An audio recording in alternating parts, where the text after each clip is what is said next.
I'm going to talk today about corporate apologies, CEO apologies in particular. And I want to make the case that they are sort of distinct beasts. So I don't think they have anything to do really with forgiveness, for example. I think they have nothing to do with remorse. I think they have a legitimate connection with brand preservation and preserving the trust of actual and potential stakeholders. I think that Nick's warning yesterday in his keynote that these apologies are really complex beasts is well taken, because there's a tendency to extrapolate from what we think we know about interpersonal apologies and take that up to the collective apology level or the corporate level, and I think it's just kind of a category mistake. So I take an apology to roughly be a verbal exchange which someone who is perceived as having caused harm or offense to a second party speaks and behaves in a way that allows for a future reconciliation between the offender and those he or she has harmed. So in answer to Teddy's question yesterday, I don't think they're necessarily designed to stop harm, but maybe to pave the way, more of a kind of reparative approach is the way I understand apologies. Now, when you talk about a CEO apology right away, you see things begin to be complex, because I would distinguish two kinds of CEO apologies. There's the apology by a CEO for a perceived offense personally committed while the CEO was in office. So, for example, Martha Stewart, after she was indicted for obstruction of justice, had to give a personal apology for what she did. I distinguish that from an apology by a CEO as, loosely speaking, a representative of the firm, maybe an agent of the firm. I mean, we could argue about the language here, but I think you can see where I'm going, for a perceived injury that the public attributes to the CEO's firm. So no one thought Tony Hayward himself somehow, damaged the Deep Horizon rig. He wasn't personally involved in that kind of way, but BP was perceived as a player with the disaster. So my main focus is going to be on the latter kind of apology. Now, I think that there are better and worse apologies, so I'm talking about an ethically good apology, but probably more in the sense of a regulative ideal, again, to use Nick's language from yesterday, because I think the apologies are really, they occupy a huge range here of embodying of elements that I think are desirable in a corporate apology. I'll say at the end of the talk a bit about some empirical work that I've done with Maria Goranova at the University of Wisconsin, where we coded apologies. We had over 100 CEO apologies using this framework, and then we used data from the Center for Research into Security Prices, CRISP, to see how the market responded to better and worse apologies. And I had someone from the press say, well, give me an example of a really great apology that got 8 points. I said, well, we didn't have any. For us, a kind of good apology was in the 4 to 6 range. So I'm really setting up a framework here that's meant to get us thinking. I don't have any illusions to think that the only, worthwhile apologies are going to hit all 8 of the criteria. And I also think it goes without saying that I'm really interested in how, in principle, an apology should be structured. I think we have to be really careful in talking about efficacy of apologies, because there are many people who, for whatever reason, just don't want to accept an apology. Maybe they want to hold on to their anger. In some cases, maybe they think the apology wasn't adequate. Or, to go to the example of the Donald Trump demands for apology. I was thinking last night, even if someone apologized to Donald Trump, would he accept the apology? And I think that's really an open question. So you'll see in the video I'm going to show at the end, where we're looking at some real-time responses of people in terms of how they view the trustworthiness of the CEO, that according to the consulting firm that did these analyses, if you get 60% of the people thinking you're pretty trustworthy, that's a home run in corporate apology world, and maybe in the other apology world too. So the media curves don't even take it up to 80%. 60% is about the most you're going to expect of people thinking that the apology is trustworthy. So I think that a lot of the theorizing is kind of shoddy, because it assumes that we can get up to 100%, and I don't think we can do anything like that. I think we can talk about how something is in principle capable of maybe advancing trust and reconciliation, but I don't think you can guarantee that people are going to accept the apology. So I use Aristotle's rhetorical framework kind of loosely to say that there are 3 elements that I think are interesting if you analyze the structure of the apology. The logos, which is the logical or content requirements, the ethos, which is the character conveyed through the CEO role, what is said, and through the manner in which the comments are given. And then the pathos, or the emotional connection the speaker forges with the audience, And that connection depends upon recognizing that the audience typically brings fear and anxiety, I think, to a corporate, maybe fear and anger to a corporate apology. People are angry at what they perceive as wrongdoing, maybe a substantial damage. If you lived on the Gulf and you saw your livelihood disappear because of the huge oil spill, you have a lot of anger, and in some cases there's a lot of fear. I mean, I've talked to people who have Volkswagens and they're kind of fearful about even driving their car. So those would be aspects of the pathos here. So quickly going through the logical content requirements, I think you have to name the perceived wrongdoing or harm for which the apologizing CEO and the firm accept responsibility to ameliorate or rectify any harm. So here it really matters that the CEO name the harm, because if you're going to reestablish trust between the audience and the CEO, you, at least at a minimum, a logical requirement is you have to know you're talking about the same thing. So if the CEO is apologizing for A, but the audience thinks that the wrongdoing is B, you clearly are going to have some problem getting the apology to work. So the example that came up yesterday was the priest who abused the children, but who only apologized for breaking the vow of chastity.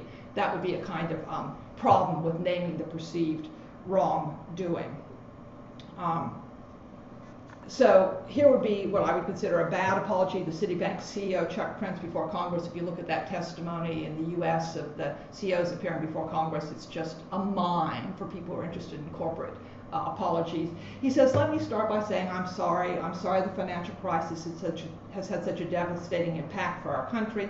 Really, subtext not for me, but for the rest of you schmoes. I'm sorry about the millions of people, average Americans, who lost their homes. And I'm sorry that our management team, starting with me, like so many others, could not see the unprecedented market collapse that lay before us. So, here you have no mention of the mortgage-backed security machinations. You have nothing said about the compromising of the accrediting firms. Instead, he's really apologizing for not being God, that he couldn't foresee everything. And so people immediately said, well, this doesn't meet the logical requirement, is the way I would paraphrase it, because he's not naming the wrongdoing. I think Chrysler CEO Lee Iacocca's apology years ago for the Chrysler dealers who had been disconnecting odometers, driving the cars, and reconnecting the odometers and selling this new. He just said, disconnecting odometers is a lousy idea. That's a mistake we're not going to be making again at Chrysler, period. Right there. There's the offense. And incidentally, if you do this presentation, or this kind of presentation, you ask students to vote with their phones or business people. I usually use some kind of poll everywhere technology. You will consistently have people saying this is the worst apology. I mean, it's not even close. 80 to 90% of people will say that this is the better apology. Again, it's not 100%, interestingly, but I think that there's a widespread perception that the second is better. Then I think you have to take responsibility for addressing the harmful effects of the perceived wrongdoing. I don't say that you have to, as a corporate CEO, say that you're the cause of the problem. I think that's a category mistake, again, to demand that in the content, because as Hank Shea, the federal prosecutor, I interviewed him in Minneapolis, said he works with white-collar criminals and all kinds of disasters. You're just not going to have people admitting legal liability because causality is litigated. We still don't know for sure, I think, in the BP or the Deepwater Horizon disaster, what exactly BP's role is. That's working its way through the court system. So there's a difference between corporate apologies then and collective apologies or personal apologies where you know who the agent who caused the wrongdoing, or you at least have some ideas about how to begin to answer that question, maybe using historical texts. In the U.S. legal system, these things are going to tend to be litigated. So here you have someone owning up to trying to clarify the confusion that he had caused. This was the CEO, Nardelli, who mistakenly spoke about which plant was going to be closed in Wisconsin. Of course, that was a huge mistake to make, and he had to go back and rectify it. But I was really struck with, I did this, I did that, I did that. Yeah. Okay, so next I would say that you have three requirements, regulative ideals, that have to do with the conveyance of character. And you'll notice that I don't have sincerity on this list at all. I think going down that sincerity rabbit hole is a mistake in corporate apologies and maybe even in collective apologies. I think it makes sense when the interiority matters with personal apologies, but I don't think it makes a lot of sense in the case of corporate apologies. basically you want to apologize as promptly as possible. When TEPCO, Tokyo Electric Power Company, took 6 weeks after Fukushima for the CEO to make a statement, that was clearly way too long. I would say, you in this social media world, you have to do it pretty quickly.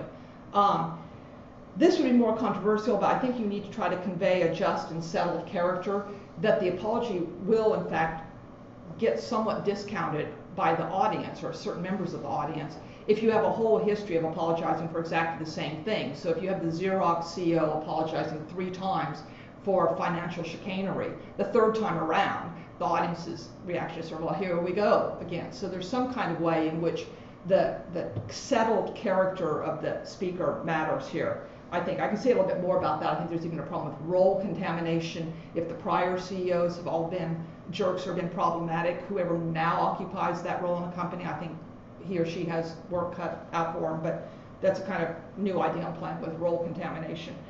Then you have to create or choose a supportive, consistent context. If you make a mistake on this score, it suggests that maybe you're kind of clueless. So for example, Toyota in front of the Senate gave, I thought, a pretty good apology about the problems Toyota was having with quality control. But then when he left the venue, he drove away in an Audi. And the press saw that. So of course, in a way, was he just clueless, in which case you can't kind of trust his apology, or was he liar when he said that the Toyotas were safe if he himself was leaving in an Audi? So the context here matters, I think, more in at least corporate apologies than people have paid attention to. And then lastly, I think it's helpful to deliver the apology in person, because again, it gives the audience someone with whom to bond, and it also implicitly conveys character. There's some overlap here with ethos, that you're eager to make things right, that you showed up. I think you need to exhibit empathy, and I don't mean by that necessarily crocodile type tears, but you have to say something about you're aware of how your action has really incommoded or harmed people. If you just sort of say mistakes were made, or I'm sorry if you were inconvenienced, you don't have that kind of empathy that will allow the audience to take you seriously and want to reconcile with you.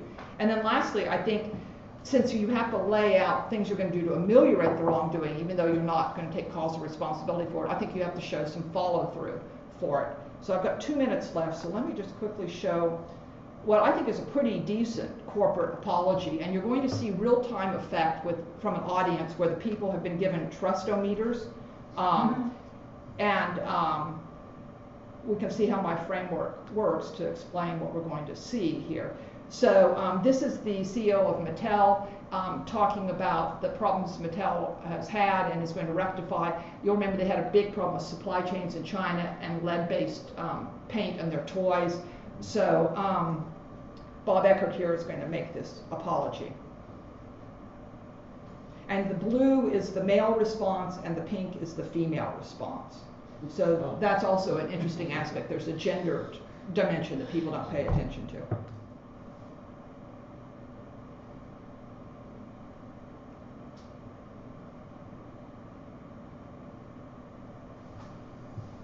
So it's here, levels of believability, which I take as kind of an index of trustworthiness.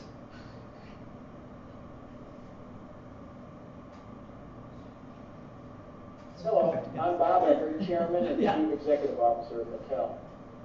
As a parent of 4 children myself, I know that absolutely nothing is more important than the safety and well-being of children.